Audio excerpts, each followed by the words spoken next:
Ok, la famille, on va glaja chorba,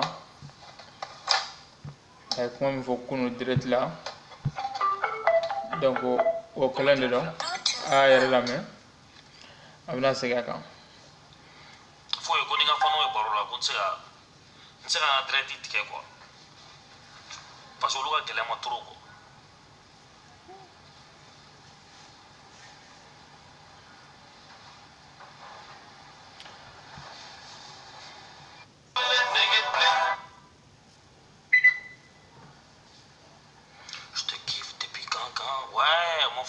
On ensemble.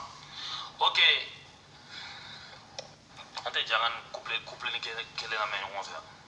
Ah ouais.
La famille, assalamu alaikum. On va fouiller belle idée. Attendez donc, c'est comment tenda ka bodron kana fla fo sinon foite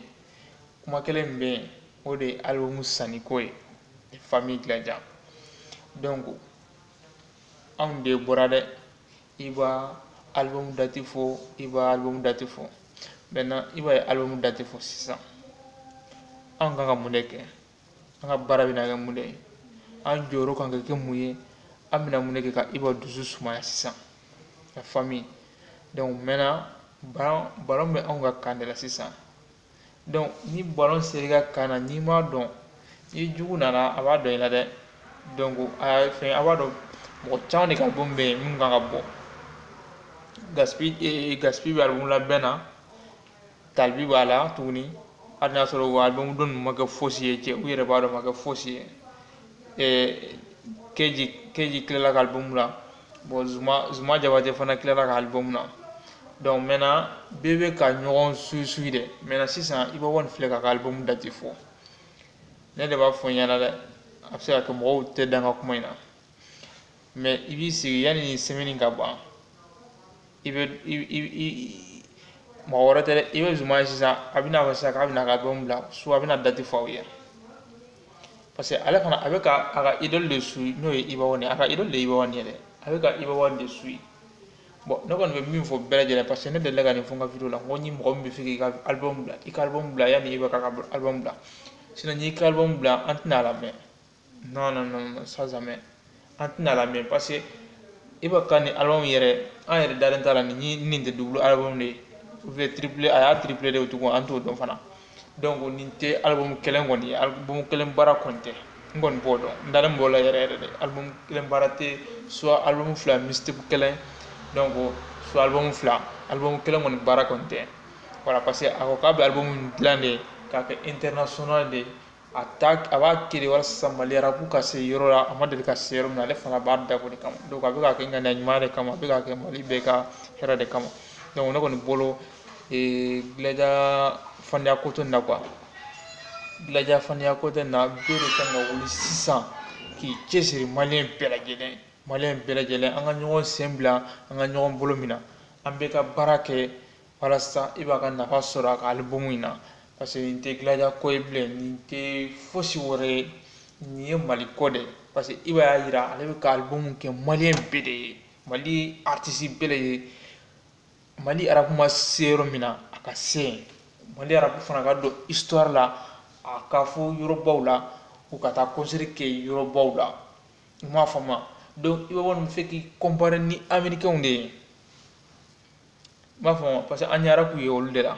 bien sûr que hali ni y'a sɔrɔ histoire la farafinw de ta ye arabu ye parce que américains farafin minnu nana jɔnya la olu de tun bɛ arabu kɛ donc k'u ka droit défendre ni arabu ye donc mais comme an b'a fɔ ma ko américains kɔni de toutes les façons an ye arabu ye américains de la donc maintenant africains de kɔni y'a source ye donc maintenant ni i b'a ko a bɛ fɛ k'o minɛ américains na tuguni 6 men na cɛ donc comme ale de ye tête ka sisan donc i bɛ wari min fɛ k'a minɛ 6 men de la sisan donc o kelen dɔrɔn de don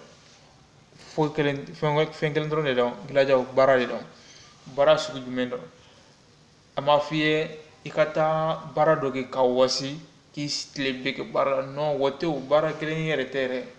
ni i t'a ɲɛdɔn dɔrɔn gɛrɛ dɔ la n bɛ fɛ ka abonné i bɛ ka chaîne YouTube kan a bɛ kɛ cogo di a tigi b'a ɲɛ yir'i la n bɛ fɛ ka abonné ka Instagram kan a bɛ kɛ cogo di n bɛ fɛ ka abonné ka